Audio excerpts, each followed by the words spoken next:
So you guys hadn't kept up with the whole rape thing. Okay, so I was in a place called Jaisalmer, which is a medieval fortress city in Rajasthan. Rajasthan is the big northwestern Indian desert state that borders on Pakistan. It's actually a pretty dangerous area. Now this, I'd noticed the north, it's very Muslim dominated.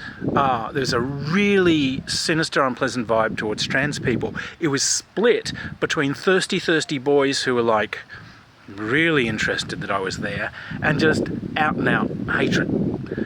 Kind of what we get everywhere else, just, you know, not in any way veiled.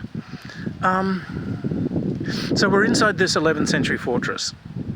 That's where I was staying that night, and I was stoked. You know, I'm in a fortress, and I could see out on the ramparts there were like gunstones and things left over from 15th, 16th century garrisons. Basically stone cannonballs, and so I wanted to get up onto the battlements and see it.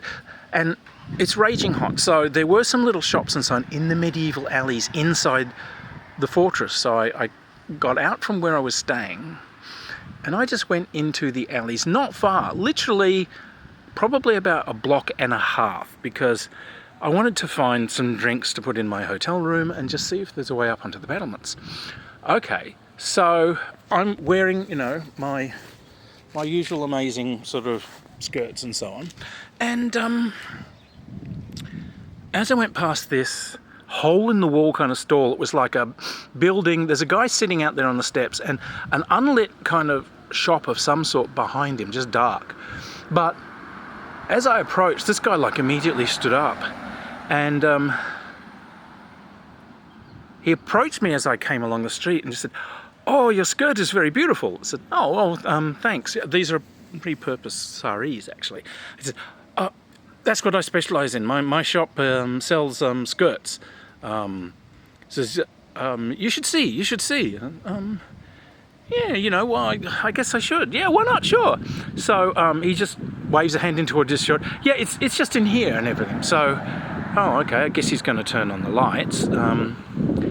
So I mounted the stone steps up into this stone-floored room, and yeah, next thing, the guy's behind me. He whips his arm around my throat from behind, and he's just rammed his hand up the back of my skirt, and he's trying to propel me into, you know, another dark room beyond this one, just propelling me. And I'm an old martial artist with, as I discovered, brutal instincts just drilled into me, and this guy was on the ground and unconscious in a nanosecond. It's almost too fast to recall. I literally whirled around, smashed his head against the stone wall, and then just in a jiu-jitsu throw, just basically powered him down flat on his back onto the ground on the stone, and yeah, blood running from his head, and that's it, he's down. But two things upset me. One was there were people on the street, locals. They saw what was happening. They must have known this guy has attempted to rape people. This is not something that you just do spare at the moment. This guy would have had form, but that was fine. And they actually saw me, because it was like the threshold step that I smashed his head down onto, and it was just, you know, like full on judo throw, flat down. And they were staring in shock then. But it wasn't in shock that there'd been an attempted rape right there in front of them. And we're talking narrow medieval alleys here, so, you know, it's not like they didn't see, they all saw it. What shocked them was that someone fought back, and what shocked them was that this guy's just been brutalized in front of them almost effortlessly by this trans woman. And I don't like this aspect in myself, but I looked up in a very vicious mood, and I was just glad at these people, who's fucking next? Oh, no one wants to try it on? It says, I hear anyone gives trans women or women of any kind any hassles in this town, I'm coming to see you. And then I moved on and just left this guy bleeding. I don't care, concussion, hospital, fuck him, I hope he died, to be honest. But yeah, but then I got back to where I was staying, and by this stage the adrenaline's kind of worn off, and so I sort of staggered into my hotel room and I just sat there on the edge of the bed. And I sort of blinked and suddenly the light's gone. It's like, it's past sundown.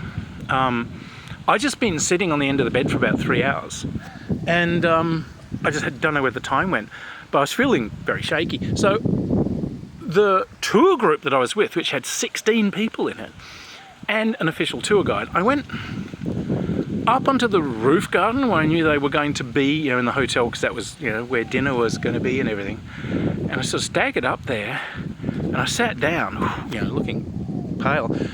I turned to people and said, someone just tried to rape me out on the streets, and had to fight them to get free. And no one asked, my God, how are you? No one asked, are you okay? A couple of people said, oh really? Oh, okay. That was the maximum response I got. There was an English guy who I actually rather like, he was very sweet.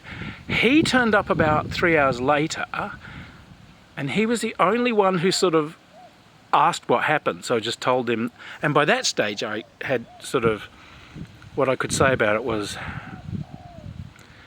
you know what, I'm upset about it, but I also have to say, I kind of wish someone was filming that, because that was a textbook perfect, ogoshi throw, This is how you would teach someone to do judo. Yep. Spin into him like that, fulcrum's there, weight goes there, boom, goes down. It was, so I said, so part of me, the nasty part of me, is kind of pleased that decades of training just blinked in with no thought, and I almost there was no choice of tactics, there was no, this is what I'm going to do or how I'm going to get out of this, it was just bang. So I said, all right, so I guess I'm proud those instincts are still in me. I'm not actually proud of them, because I tried to walk away from that violent life. And again, he just said, oh, typical Australian, all you're interested in is the details of the fight. I says, no, not. It's just no one cares. And indeed, no one did care. For the rest of a 6-week tour, no one actually cared. And I told everyone I don't want to go anywhere alone, because of people following me in different cities we went to, people just watching me from doorways. People would start to follow me down the streets, young men, angling for, whatever chance they can get. And I'd have to turn on them several times as, you walk in front of me, mate. On you go, you're in front of me. The others didn't understand why I didn't want to be alone, and I was having to keep telling them, you do know I fought off a rape attempt, don't you? And you do know people who rape people in dark rooms, maybe your victim will get out alive, maybe they'll just fucking kill you and toss the body in the desert, which they can do. My life was on the line here, guys.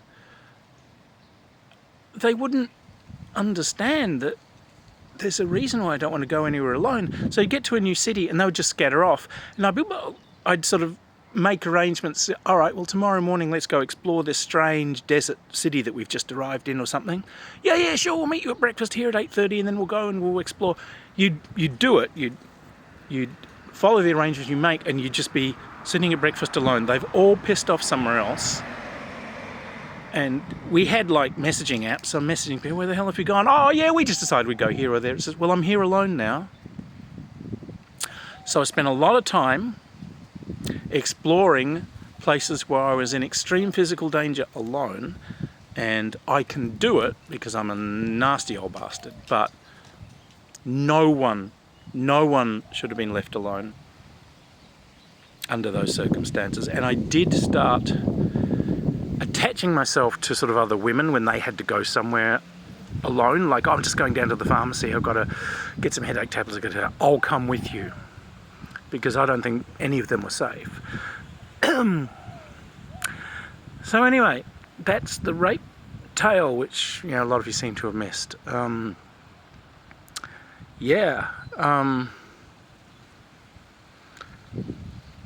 It's a horrible episode. It's not funny.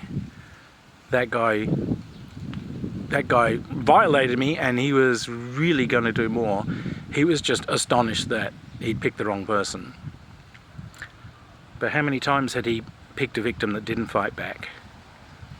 And in how many other places are these people just doing this because no one cares? How many other tour groups have gone through and had someone raped and the rest of the tour group didn't care?